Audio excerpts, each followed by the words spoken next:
yang kalian lihat ketika melihat video ini? Ya, betul. Adanya kota yang sangat canggih dengan dipenuhi teknologi yang modern.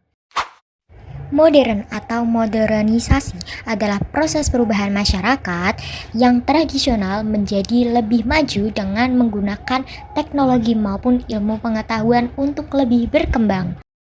Lalu maksudnya bagaimana ya? Simak penjelasan berikut ini. Dari video tadi yang sudah ditampilkan, kalau globalisasi dan juga modernisasi itu saling berkaitan. Nah, kita akan belajar mengenai globalisasi terlebih dahulu ya.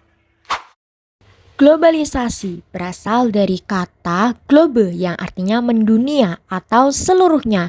Nah, globalisasi tersendiri adalah Fenomena khusus dalam peradaban manusia yang bergerak atau berkembang terus-menerus dalam masyarakat, baik berkembang keilmuan pengetahuan maupun teknologi.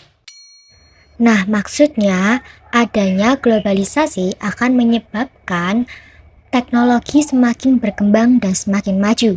Begitu pula dengan adanya modernisasi. Modernisasi dapat juga membawa globalisasi di mana batas antara wilayah satu dengan wilayah lainnya dan negara satu dengan negara lainnya itu seperti tidak ada batasnya. Sekarang kita belajar mengenai penyebab globalisasi. Nah, yang pertama ini adalah perkembangan teknologi. Perkembangan teknologi informasi dapat menyebabkan globalisasi berkembang semakin pesat.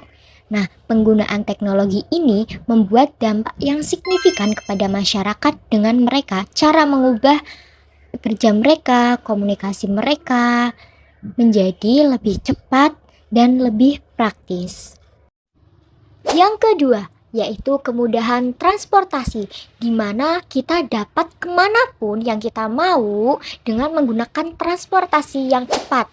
Dan sekarang juga lebih canggih, pemilihan transportasi lebih banyak, seperti ada pesawat, ada kereta api cepat, kemudian ada kapal, dan lain sebagainya yang bisa dipesan lewat online. Yang ketiga yaitu hubungan internasional. Hubungan ini dilakukan oleh dua atau lebih negara merdeka dan berdaulat untuk mencapai tujuan bersama. Nah, kerjasama ini biasanya dalam bidang ekonomi, pendidikan, politik, dan keamanan dapat memberikan negara peluang besar dalam pengembangan sumber daya manusia, teknologi, maupun pengetahuan yang dapat bersaing dengan negara-negara lain. Nah, berikut ini adalah organisasi internasional seperti ASEAN, WTO, dan IMF. keempat adalah prinsip ekonomi terbuka, di mana adanya ekspor-impor. Hal tersebut memberikan dampak positif bagi ekonomi Indonesia juga untuk bisa mengekspor produk dalam negeri untuk bisa bersaing ke luar negeri. Tetapi hal ini juga memberikan dampak yang negatif ketika ada barang penyeludupan atau barang ilegal yang masuk ke negara tanpa izin. Karakteristik globalisasi. Pertama adalah perubahan konsep ruang dan waktu. Jadi, di karakteristik ini terjadi inovasi karena didorong dengan kesadaran masyarakat karena adanya beberapa kekurangan dan motivasi tertentu, sehingga mereka berinovasi, mengembangkan ilmu pengetahuannya untuk bisa menciptakan penemuan-penemuan baru. Misalnya dulu, hanya menggunakan telepon genggam dan kita ketika mau menelepon harus menggunakan telepon umum yang membutuhkan waktu banyak dan harus mengantri terlebih dahulu loh.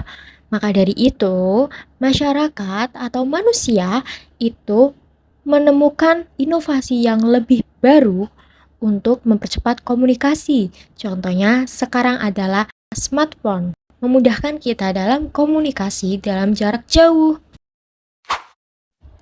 Kedua adalah pasar dan produksi ekonomi saling ketergantungan. Ketergantungan ini disebabkan karena adanya ekspor dan impor. Jadi, suatu negara dan negara lain saling ketergantungan produk. Ketiga adalah peningkatan interaksi kultural.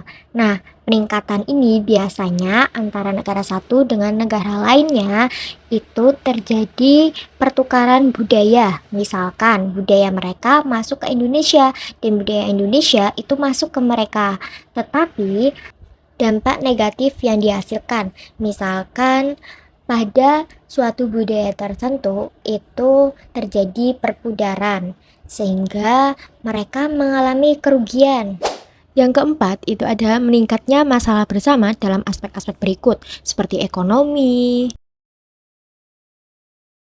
Lingkungan peristiwa dan peristiwa lazim lainnya. Materi telah selesai. Semoga bermanfaat. Sampai jumpa lagi.